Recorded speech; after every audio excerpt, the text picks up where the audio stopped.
Shukacharya Astitara Satashi Shimad Shilabai Chanaravinda Bhaktivedanta Goswami Maharaj Prabhupada Ki Srimad Bhagavatam Ki All glories to the assembled devotees. All glories to the assembled devotees. All glories to the assembled devotees. All glories to Shri Guru and Shri Gauranga. All glories to Srila Prabhupada. Reading from Srimad Bhagavatam, Canto 5, Chapter 18, Text 9.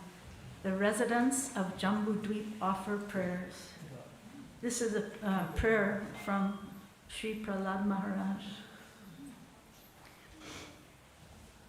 Svasyastu visvasya kalo prasidatam. Svasyastu visvasya kalo prasidatam. Svasyastu visvasya kalo prasidatam. Svasyastu visvasya kalo prasidatam. Dhyayantu bhutani shivam mitodhya.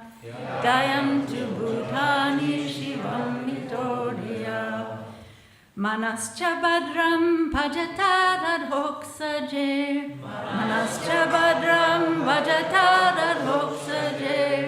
Manascha badram bhajata radhoksaje. Bhajata radhoksaje. Avishatam no matirapya hoituki. Avishatam no matirapya hoituki. Svasyastu visvasya kalo prasidatam. Svasyastu visvasya kalo prasidatam. Dhyanyantu bhutani shivam mitodhya. Dhyanyantu bhutani shivam mitodhya. Manascha badram bhajata radhoksaje. Bhajata radhoksaje. Avishatam no matirapya hoituki. Avishatam no matirapya hoituki. Please chant. Svasyastu vivasya kala prasidatam. Svasyastu visvasya kala prasidatam. Dhyanyantu bhutani shivam mitodhya. Dhyanyantu bhutani shivam mitodhya. Manascha badram bhajata daduksaye. Manascha badram bhajata daduksaye. Avishatam no matirapya hoituki. Avishatam no matirapya hoituki. Svasyastu vishvasya kala prasidatam. Svasyastu visvasya kala prasidatam. Dhyayantu bhutani shivam mitodhya. Dhyanyantu bhutani shivam mitodhya. Manascha badram bhajata dadoksaje. Manascha badram bhajata dadoksaje. Avishatam no matirapya hetuki. Avishatam no matirapya hoituki. Vaishnavis?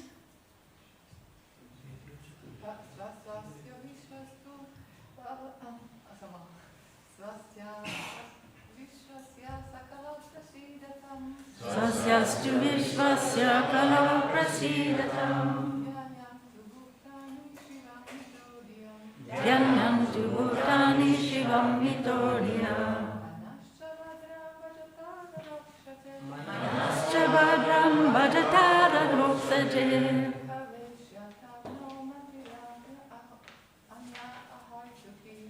Avishatam no matirapya hoituki. Svasyastu vishvasya kala prasidatam. Dhyanyantu bhutani shivam mitodhya. Manascha badram bhajata dadoksaje. Avishatam no matirapya hoituki. Swasti, auspiciousness. Astu, let there be. Visvasya, of the entire universe. Kalo, the envious, almost everyone. Prasidatam, let them be pacified. Dhyayanta, let them consider. Bhutani, all the living entities. Shivam, auspiciousness. Mitaha, mutual. Dhya, by their intelligence. Mana, the mind. Cha, and. Bhadram, calmness. Bhajatad, let it experience. Adhoksaje, in the Supreme Personality of Godhead, who is beyond the perception of mind, intelligence and senses. Aveshatam, let it be absorbed. Na, our. Mati, intelligence. Api, indeed. Ahoitiki, without any motive. Translation. May there be good fortune throughout the universe, and may all envious persons be pacified. May all living entities become calm by practicing bhakti yoga, for by accepting devotional service they will think of each other's welfare. Therefore, let us all engage in the service of the Supreme Transcendence, Lord Sri Krishna, and always remain absorbed in thought of Him. Please repeat. May there be good fortune throughout the universe. And may all envious persons be pacified. May all living entities become calm by practicing bhakti yoga. For by accepting devotional service, they will think of each other's welfare. Therefore, let us all engage in the service of the Supreme Transcendence, Lord Sri Krishna, and always remain absorbed in thought of Him. Purport by His Divine Grace, Srila Prabhupada. The following verse describes a Vaishnava. Vanchakalpa tarubhyascha kripa sindhu bhyayevacha patitanam pavanebhyo vaishnavebhyo namo namaha. Just like a desire tree, a Vaishnava can fulfill all the desires of anyone who takes shelter of his lotus feet. Prahlad Maharaj is a typical Vaishnava. He prays not for himself, but for all living entities, the gentle, the envious, and the mischievous. He always thought of the welfare of mischievous persons like his father, Hiranyakashipu. Prahlad Maharaj did not ask for anything for himself. Rather, he prayed for the Lord to excuse his demoniac father. This is the attitude of a Vaishnava who always thinks of the welfare of the entire universe. Srimad Bhagavatam and Bhagavad Dharma are meant for persons who are completely free from envy, parama nirmatsaranam. Therefore, Prahlad Maharaj prays in this verse, Kalau prasidatam, may all the envious persons be pacified. The material world is full of envious persons, but if one frees himself of envy, he becomes liberal in his social dealings and can think of others' welfare. Anyone who takes up Krishna consciousness and engages himself completely in the service of the Lord cleanses his mind of all envy. Manascha bhadram bhajatad adhoksade. Therefore, we should pray to Lord Nrsingadev to sit in our hearts. We should pray, Bahir Nrsimha, Hridaye Nrsimha. Let Lord Nrsingadev sit in the core of my heart, killing all my bad propensities. Let my mind become clean so that I may peacefully worship the Lord and bring peace to the entire world. Srila Vishwanath Chakravarti Thakur has given us a very fine purport in this regard. Whenever one offers a prayer to the Supreme Personality of Godhead,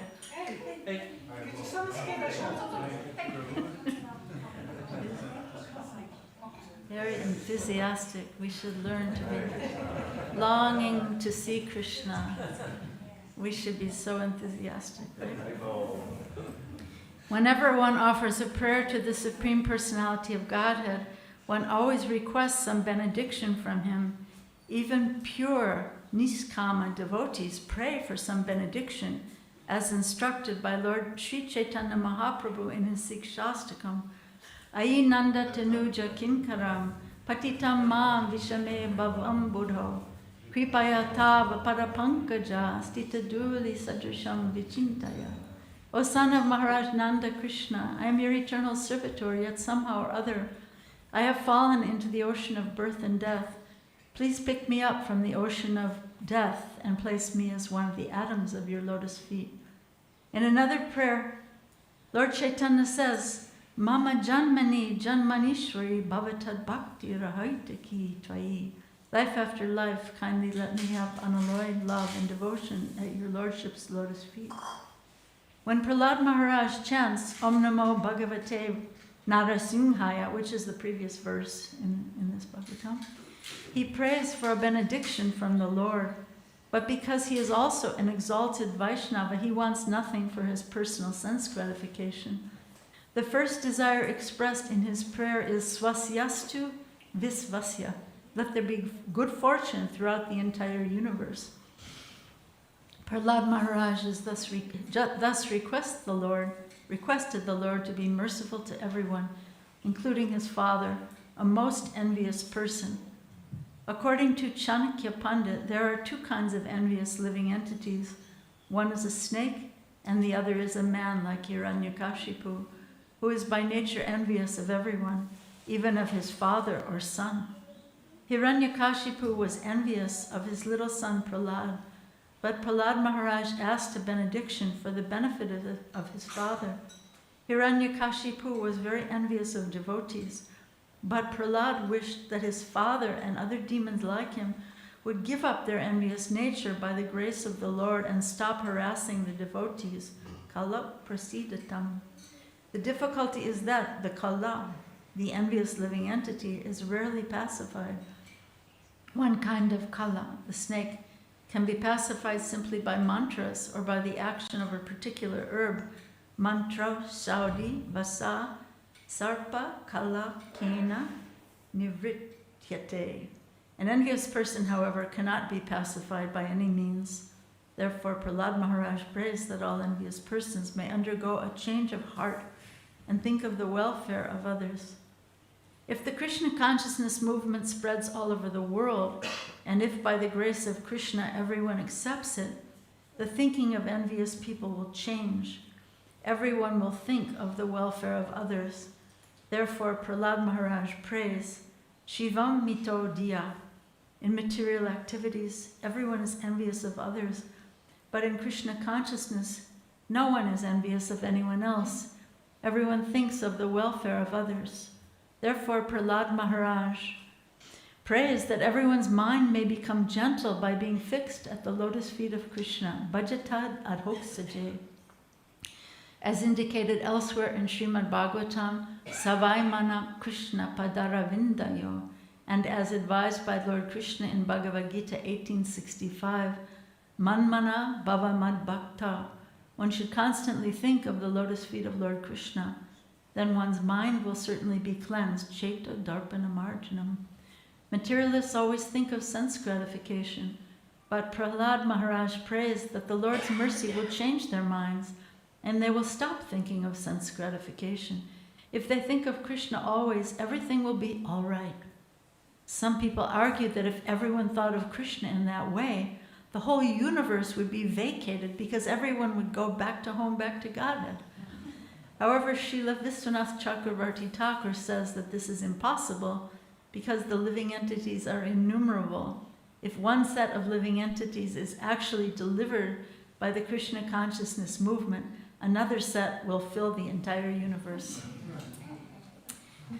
Om Ajnana Timrandasya Gyananjana Salakaya Chaksun Militam Yena Tasmai Shri Gurave Namaha Shri Chaitanya Manobhistam Stapitam Yena Bhutale Swayam Rupa Kadam Mayam Dadati Sapadantikam Namam Vishnu Padaya Krishna Prastaya Bhutale Srimate Bhakti Vedanta Swamini Namine Namaste Saraswate Deve Gauravani Pracharine Nirvishesha Sunyavadi Paschatya Deshatarine Vanshakapatarubhyascha Kripa Sindhu Vaevacha Patitana Pavanebhyo Vaishnavebhyo Namo. Jai Shri Krishna Chaitanya Prabhu Nityananda Shri Advaita Gadadhara Shivasadi Gaura Bhaktavinda Hare Krishna Krishna Krishna Hare Hare Hare Rama Rama Rama Hare Hare. Thank you all so much. Very grateful to be invited to speak to you today here in the most sacred Radhadesh community. Such a holy place. Thank you so much. So I wanted to mention, before giving thoughts on this verse, I wanted to mention my experience of the last few days traveling here, being in the airport for about 2.5 days, sleeping in the airport one night, and then another night there was a hotel. But I was thinking, devotees used to walk to the holy places, right? I was just reading the third canto, the talk of Vidura, and Prabhupada calls it the Pilgrim's Progress. And I was thinking how, devotees used to spend months walking to a holy place. And I was feeling a bit bad being delayed in the airport, missing the Shinga Chaturdasi, maybe feeling a bit sorry for myself.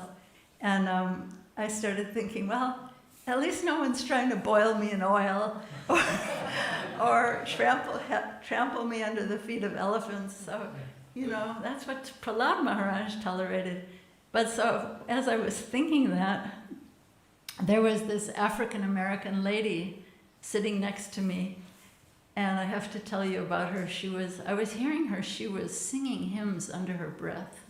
She's kind of a big lady, African-American, black lady, and she's singing under her breath, and I heard her, and I started talking to her, and it ends up that she's a minister. She's a pastor in a church, and her name is Phyllis, and she survived 3 cancers, 2 months in intensive care with COVID. She was just on the edge of death with COVID. And she was actually kind of reminding me of Prahlad Maharaj. So she said she wrote 10 plays that she produces in the church. And she wrote one play called Goliath Will Not Stand. Any of you, or many of you, are familiar with the story of David and Goliath from the biblical literature? So her play was called Goliath Will Not Stand.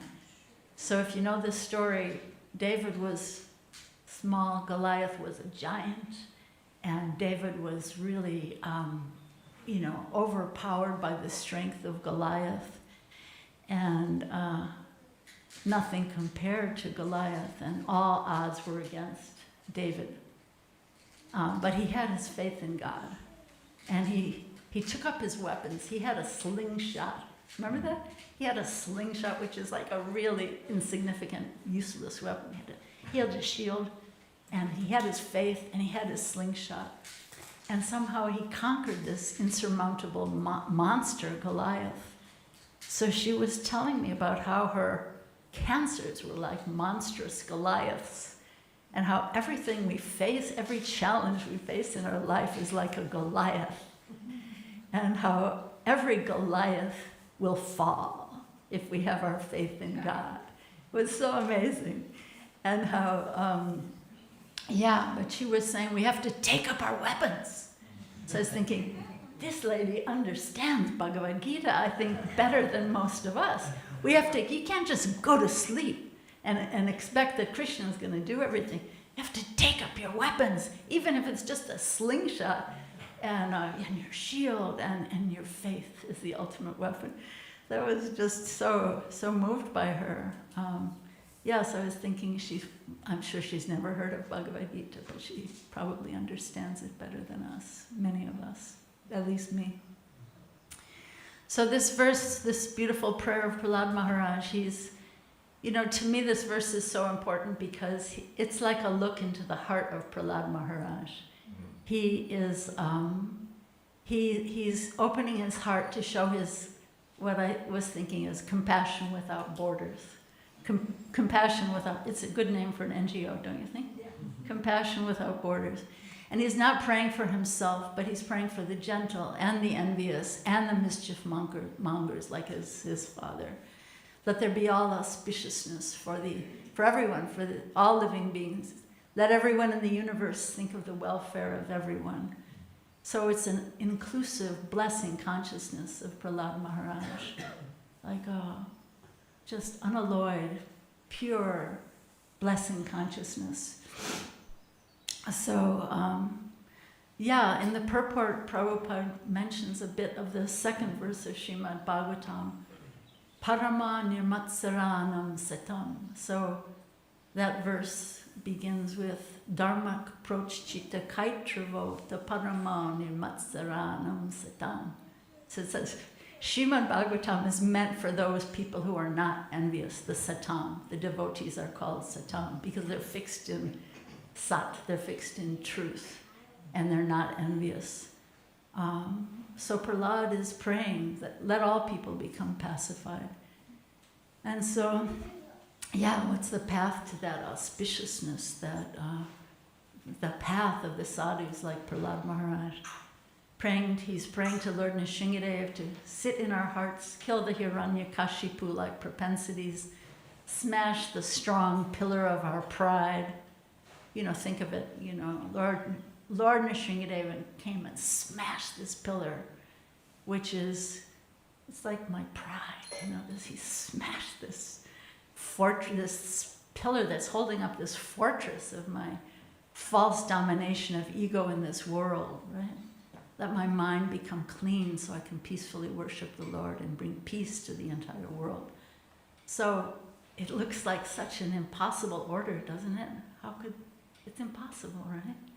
How could it even, how can we purify our own hearts? What to speak of other envious people? So it looks impossible, but how much do we want it, right? And at what price? So the prayer for peace, it's not just for myself, but peace to heal the suffering world, to be an instrument of peace, an instrument of the Lord's divine compassion to help him heal a suffering world, right?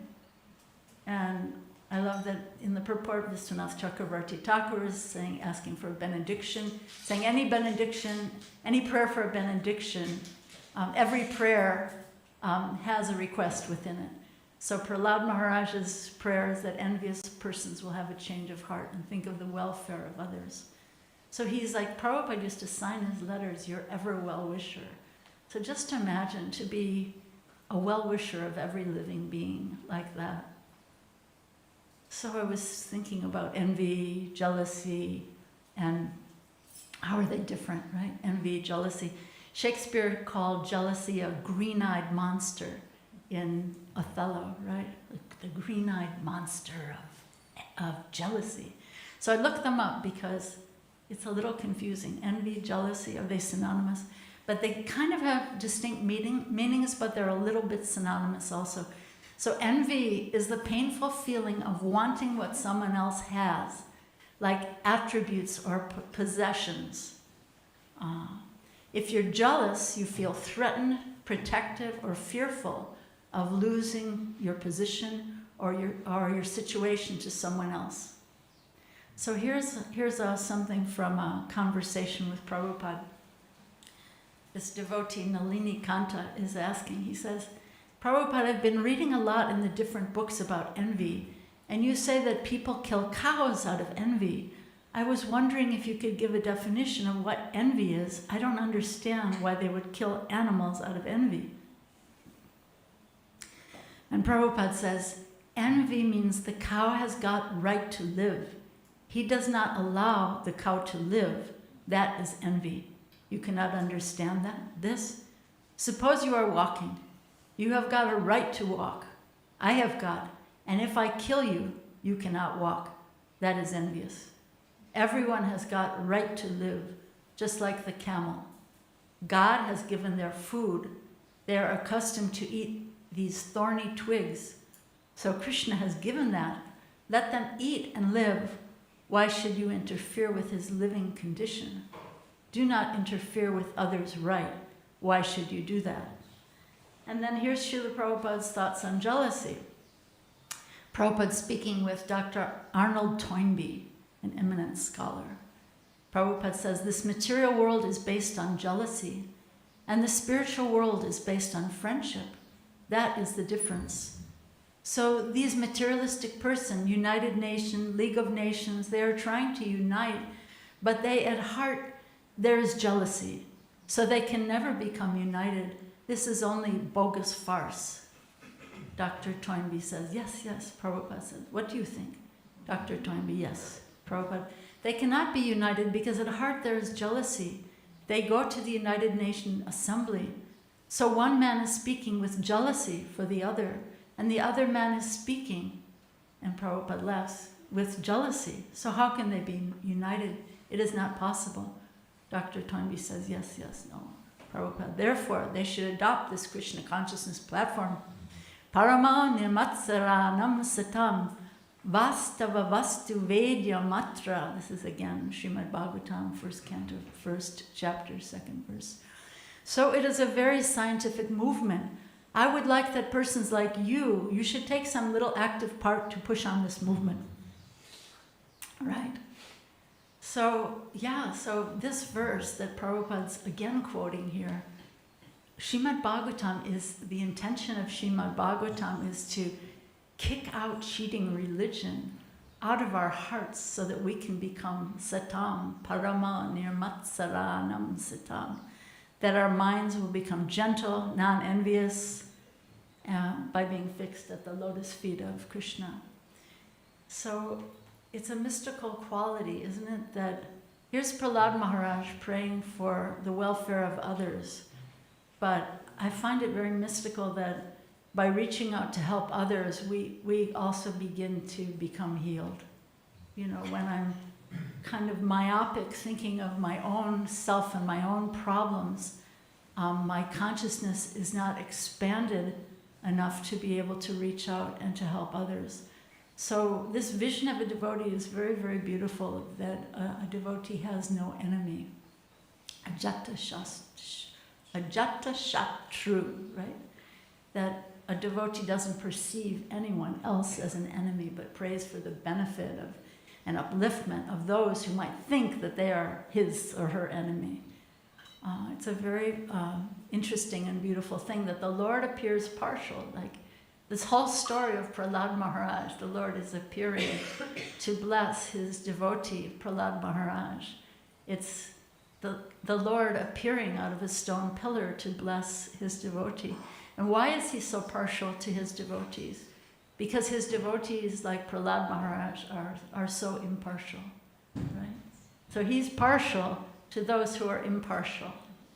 Those who are compassionate, he's partial to them. Devotees like Prahlad Maharaj, who take such great risks to so selflessly share their love.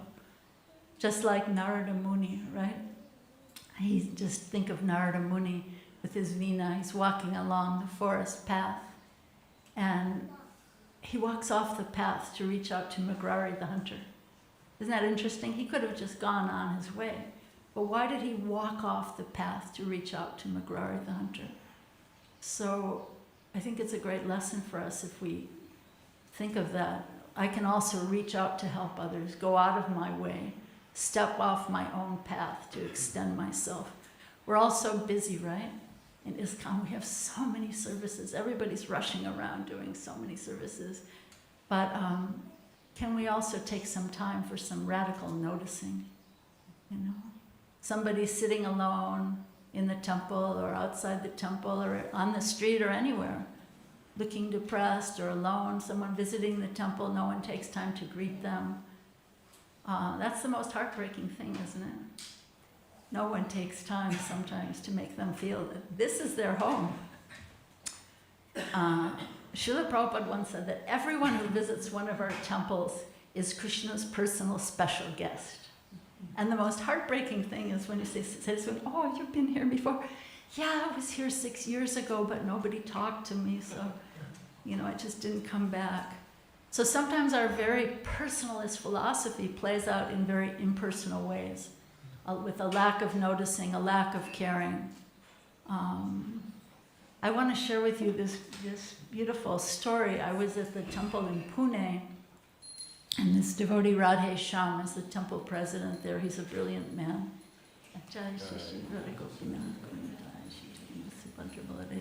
So he brought a newspaper to Mangalarti, and after Mangalarti he was showing this newspaper that this IIT, what they call in India, IIT topper, somebody at the top of his class in the top universities in India, the IIT, he took his own life. And he left a note that I just didn't see any reason to live. There was no purpose to life, and so he took his life. And it was so heartbreaking, but what was so striking, and the reason I mention this is because Radhe Shyam is pointing to this newspaper, and he says, this is our fault. This is our fault because we didn't reach this person in time to give him hope that there is hope on the path of bhakti yoga. There is hope in the love of Krishna. So his suicide is our fault. I was so struck by that. Yeah. So Prahlad Maharaj, he has this blessing vision for the world that the envious people become pacified and reconciled. And Srila Prabhupada also had a vision helping us to see the possibility of becoming something more than anything we could ever have imagined ourselves being, right? There's a beautiful story at Srila Prabhupada's Vyasa Puja. Devotees were coming up and saying so many beautiful words to Srila Prabhupada. You are Jagat Guru, you are so many prayers, so many important words. And there was one devotee who was sitting right at the base of Prabhupada's Vyasasana, and he was hearing Prabhupada say under his breath after each one spoke, he was hearing Prabhupada say, you become, now you become. So they're saying, oh, you're this and that, you're the Jagat Guru, you're the most merciful. You become. Whatever they were saying to him, Prabhupada was like boomeranging it back to that person, which is so beautiful, And it reminds me of this saying, there's an Orthodox saint, Gregory the Great. He said, great people usually have had somebody around them who expects them to be better than they themselves have any intention of being. Here's something Prabhupada's Guru, Srila Bhaktisiddhanta Saraswati Thakur says. He says, a real guru does not make disciples. He makes them into gurus by turning persons envious of Krishna into his devotees. Nice, huh? So this whole movement of the Krishna consciousness movement, it's heart transformation, it's world transformation through heart transformation. Radical noticing, radical caring outside of myself and my own little concerns of the day, stepping off my own path to care, like Narada Muni. Why did Narada Muni care to take Prahlad Maharaj's pregnant mother to his ashram to instruct her and Prahlad in her womb? Why did he step off the path to intervene in the life of Mrigarhi the hunter? Why did Srila Prabhupada break the Vedic prohibition that a sannyasi should never cross the ocean? Why did he do that? Radical noticing, right? I always felt that Srila Prabhupada could feel our suffering and, just our lost questioning, why? I just always felt that he could feel it across the ocean.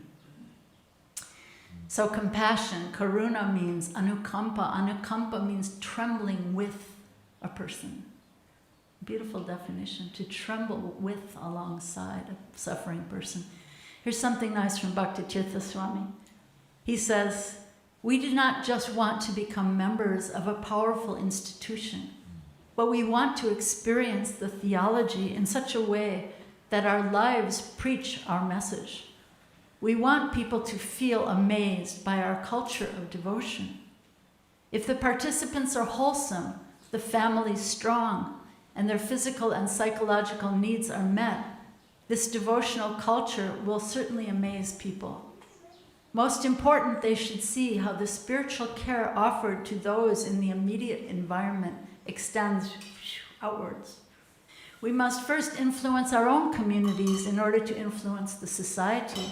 If we cannot first help ourselves, how will we execute the mission of these great acharyas who want us to assist them in global transformation? So,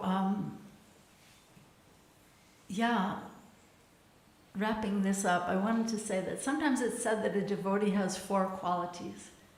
To look back, like Kunti Devi, thanking Krishna, remembering all the times Krishna saved her. She's saying, let those difficulties come again and again, because when they come, I'm seeing you, my Lord. Looking back in gratitude. Then to look ahead, like Prahlad Maharaj, trusting Krishna, even if he's thrown off a cliff. Trusting Krishna, poisoned, tortured, and afterwards no malice. Just bless my ignorant father, my Lord. And then to look within, finding Krishna like Dhruva Maharaj, finding a precious jewel after searching out broken glass. And then to look around, how to serve Krishna like Srila Prabhupada, turning those envious people who are envious of Krishna into sadhus. So I just want to close with something that I find, that I personally cherish in my life. So I wanted to say that in the US, after 9/11, there were these tragic attacks on the Twin Towers in New York and the Pentagon in Washington, D.C., and so many people died. And there was a memorial service afterwards at the Washington National Cathedral, which is considered the nation's house of worship. It's considered to be a non-denominational cathedral. And they invited different speakers from different religious traditions to speak about peace. And our dear godbrother, Rabindra Swarup Prabhu, spoke on this verse of Prahlad Maharaj, but he gave his own very broad and relatable translation that I want to share with you. And it really deeply resonated with the people who heard him. And so much so that I've been to that cathedral many times afterwards, and I've heard many speakers speak his translation of this verse without giving him credit or mentioning where it came from. So listen to his beautiful, broad translation. He says, Prahlad Maharaj says, "May the entire universe be blessed with peace and good hope. May everyone driven by envy and enmity become pacified and reconciled. May all living beings develop abiding concern for the welfare of others. May our own hearts and minds be filled with purity and serenity." And here is how we go about it. May all these blessings flow naturally from this supreme benediction. May our attention become spontaneously absorbed in the rapture of love unto the transcendent Lord. So, beautiful, huh? So thank you so much. Beautiful, uplifting message of Prahlad Maharaj. Thank you all so much. Hare Krishna. Any thoughts, any reflections, any takeaways? What was important for you? Any questions? Yes, Prabhu. Weren't you involved in arranging that Ravindra Prabhu would speak on behalf of the Hindu community? I had something to do with it. Really, they were looking for a brown person. And they were, really disappointed that we had this white person come up to the podium. But it was so beautiful. It was so moving. And so moving to hear it repeated again and again in that cathedral. So, yeah. Yes, Prabhu. First of all, thank you very much for the beautiful class. Stand up maybe and address us all. Thank you very much for the beautiful class and for having chosen this verse, because we start the day with glorifying Prahlad Maharaj and giving this realization. And we'll end the day with an animation about Prahlad Maharaj's challenges and his faith. It's a 2-hour and 50-minute animation, the biggest animation produced in India. We had the honor to see it fully. We're the first people to see it in a private screening tonight. So we will see in visual all the things that happened to Prahlad. Beautiful. And then we have the play of Lord Ram, Yeah, these, I was telling the actors yesterday when you arrived, Prabhupada said once, these plays are better than my books. Right? So, yes. Weren't you present when Srila Prabhupada asked that every one of his disciples should become guru? Yeah. And you asked Yeah. about the girls? He said that also in, Sitala also says that he said that when she was in the room looking at each one of them, but yeah, he said, well, in that case with Sitala, he said, I want each one of you to become guru, looking at each one of them in their eyes. In this situation where I was in New York, Srila Prabhupada was looking at each one of us saying, I want each one of you to open a temple somewhere. And I was only 16 years old, quite foolish, impetuous. I still am. You can ask my husband, but I'm trying to get better. But at the time, when he said that, I was so shocked. I said, even the girls, Swamiji? And he was laughing. And he said, yes, there is no difference between the boys and the girls when you are teaching Krishna consciousness. There is no difference. And then he started to speak about Devi and how she was leading the whole Sankirtan movement. Beautiful. But he was laughing. Yes. Hey, Mangi Gopi. Hare Krishna, thank you so much for your wonderful class and Thank your you. soft heart, your tendency to glorify devotees. I remember you gave, like last time I attended your class on this verse was in Mayapur 2018, ISKCON Leadership Sangha, and you glorified Krishna Nandini at that time. That's so amazing. I still remember that story. Now you glorify this wonderful lady from Christian tradition. And I'm just wondering how you are a nectar seeker and always find, that your soft heart connected to Krishna can always see the opportunity to serve and, attract these wonderful people, Vaishnava, like devotees, because she is Krishna lover and she actually Jesus lover. She shared this experience with you. Also, you addressed this a little bit sad story in Pune that with Radhadesh, and I was just remembering one exchange with one Christian theologian and priest. He said nowadays religions, unfortunately, they don't have a capacity or mechanism to address this issue that we have. Everybody seeks and search for God. Modern people also do that.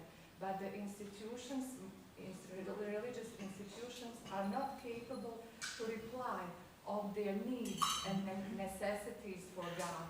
And he said, we are doing these things and that things that may be favorable, but he said, I call it pious agnosticism, because there is no God in it. And he said, there is no God in it. And power of the prayer is still the most powerful weapon that we have. And you addressed these things that Prahlad Maharaj did. So my question is, how can we expose to such a kind of prayer of such an exalted Vaishnavas in order to develop this spiritual culture, to have it for ourselves and to give it to others?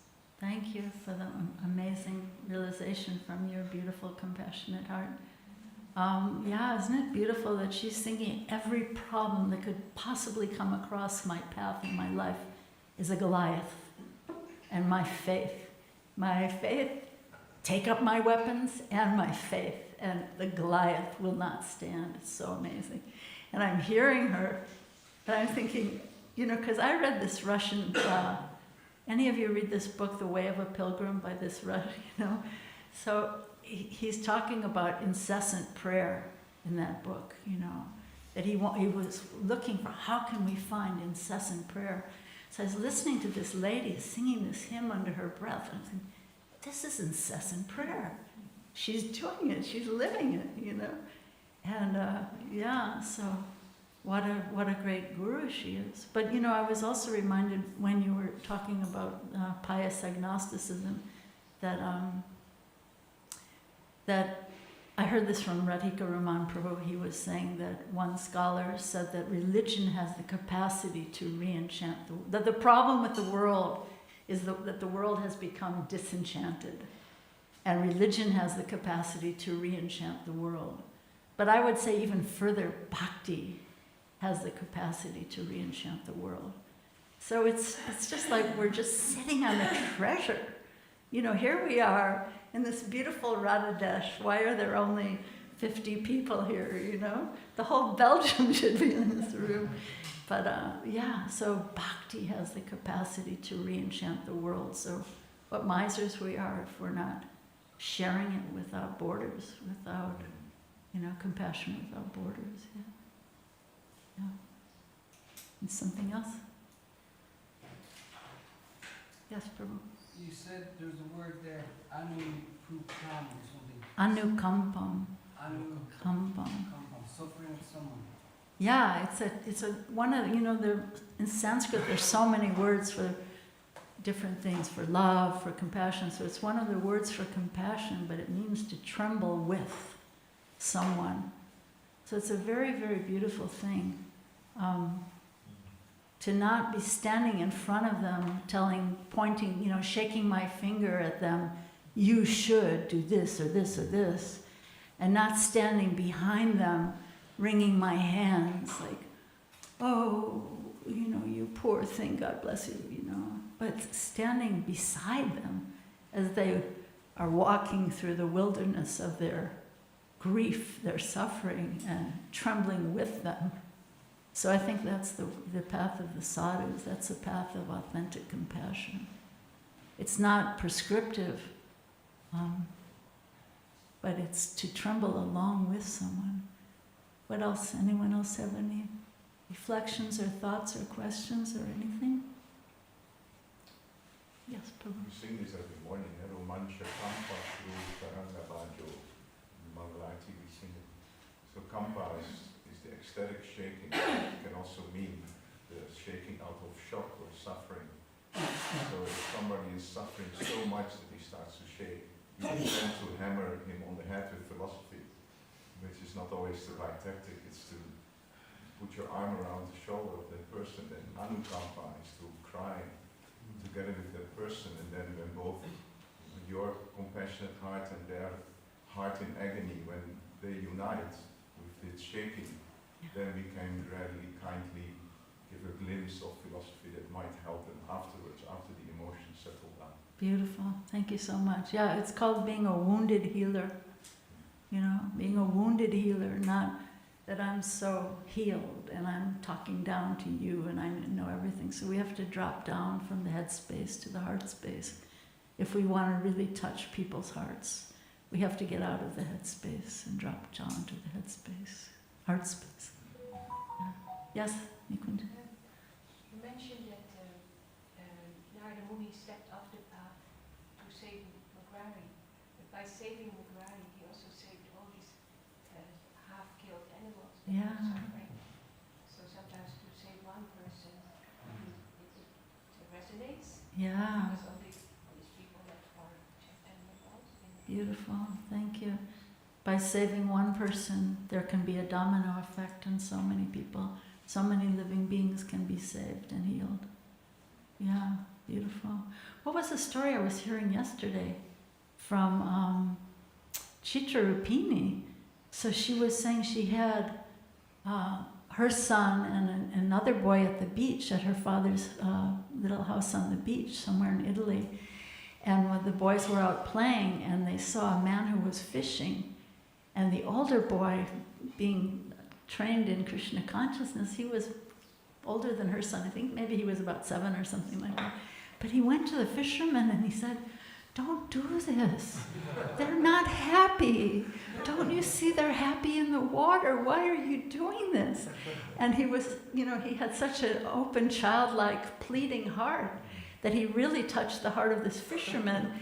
And she said she went back to that place sometime later and met that fisherman some years later. And he told her that boy, this is amazing, that boy touched his heart so much, he became a vegetarian. So you see what happens when we act from the heart space, like Prahlad Maharaj, the little child, you know. So we have to go to that place of simplicity, sincerity. These are the symptoms of knowledge, right? Amanikvam, adambitvam. You know, go to the place of simplicity, humility, pridelessness. Yeah, anything else? Thank you, Prabhu. Oh, hi, oh, good to see you. Just to add about Anukampa, thank you for bringing the meaning. That's also a word used for many times in Bhagavatam and Bhagavad Gita, also Desham Evanukampartam, meaning mercy. And Prabhupada says special mercy from Krishna. So Krishna is also having that mood for the devotees, especially Beautiful. trembling along. Beautiful. Yes, Prabhu. So what advice do you give our society? This is the communications conference. We're here in Radhadesh. It's one of the most successful communities in Europe. There clearly is this tendency within our society, do more, do bigger, double book distribution, by hook or by crook, just get people in the door, they'll get purified. Sika points, right? Remember that? Sika points. Yeah, Sika points. And recent phenomena, it's push people, push devotees, but then you're talking about compassion, individual compassion, but we have to make the world Vedic. It's not about talking to some black African minister who's singing some obscure prayers. On the one hand, it's beautiful, she's God conscious, and you're seeing like that. There are people in our movement who would say that's total sentiment. I mean, it's not Vaishnava. She's probably not a vegetarian. But maybe she drinks wine at the church service. It's just so. How do you advise us to find that balance?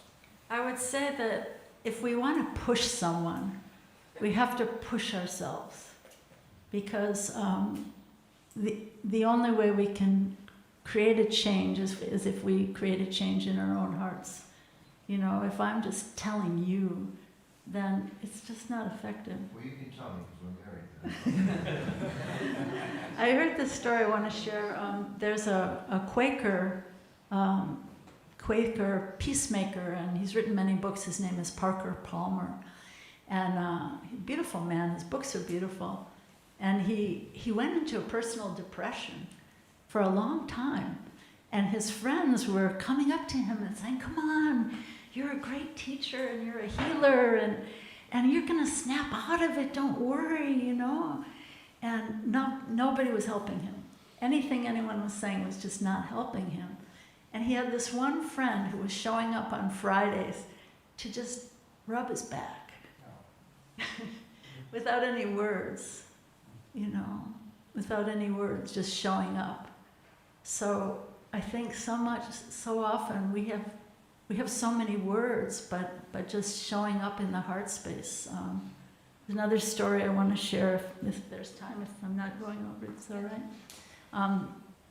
So there was something that happened at Bhaktivedanta Manor many years ago. A little girl was going down the slide, and she had her little purse. And as she went down the slide, the purse got caught on the side and choked her. And she died. And very tragic story. And devotees were coming to her parents, to her father, and trying to help them in their grief.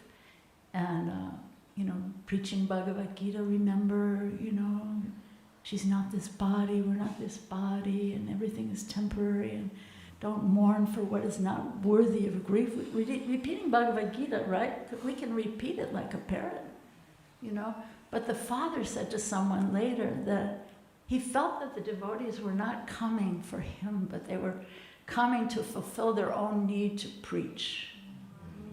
They weren't really coming for him, but for themselves.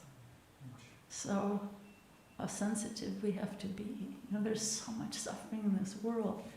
You talk to anyone and devotees open their heart, how much trauma devotees are carrying. What to speak of people who've never heard of bhakti. So it behooves us to open our hearts and show up in the heart space. Yeah. And to notice, radical noticing. Somebody's sitting in a corner crying, that person may be contemplating suicide, Sometimes we can just change the trajectory of someone's entire life just by noticing, what's in your heart. What are you holding? What's going on? I want to share a lovely experience I had at one of our temples at ISKCON Birmingham. At one of our temples, an experience I had at one of our temples at ISKCON Birmingham. Again, very similar to what you say, where we need to focus on devotee care. And I remember when every time we go to the temple at ISKCON Birmingham, it's a very small temple.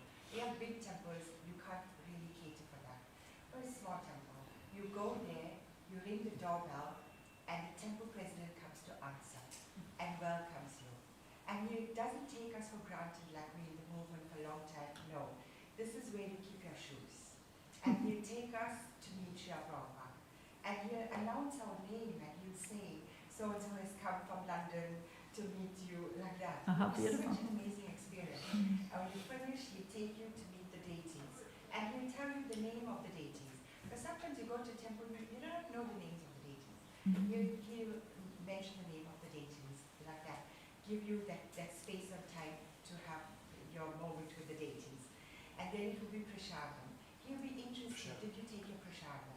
Are you okay? Are you comfortable? Beautiful. Are you going home? How are you going home? By train? Do you need a lift to the station? What an That was example. Such an amazing What an example. What a beautiful story. It's so heartwarming to hear those kinds of stories. But even in a big temple, you know, we're each individuals, right? We're not, you know, robots going about our services. We have to notice, you know, someone may be really suffering very much if we don't notice, yeah? Huh? We have to Stop. All right, thank you all so much. Hare Krishna. Thank you for being here. Srimad Bhagavatam ki jai.